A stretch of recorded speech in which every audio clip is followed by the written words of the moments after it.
Alors, pour la question challenge d'aujourd'hui, on nous dit que le schéma ci-contre représente le patron d'un cône de révolution de sommet S et de rayon de base R. La génératrice SA a pour longueur 36 cm.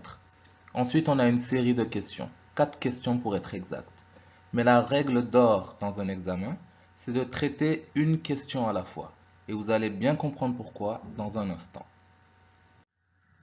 La première question donc nous dit de justifier que la circonférence de sa base mesure 54 pi cm.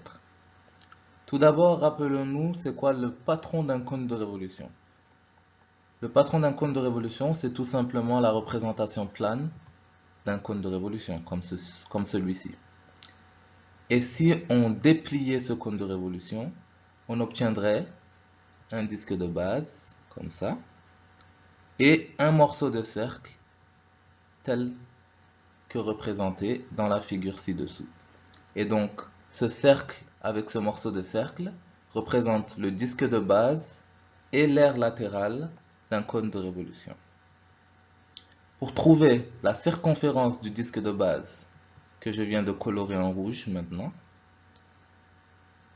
c'est comprendre que la circonférence, c'est la même chose que le périmètre, et que la formule pour le périmètre, c'est 2pi fois le rayon, donc 2πr dans notre cas.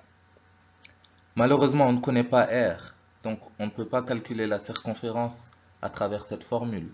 Mais pas de panique, on peut trouver une formule alternative. Si on sait que le disque de base est égal à 2πr, on sait aussi que le périmètre du disque de base doit être égal au périmètre de l'aire latérale. C'est-à-dire le morceau de cercle créé par le cône doit être égal au cercle entier de base.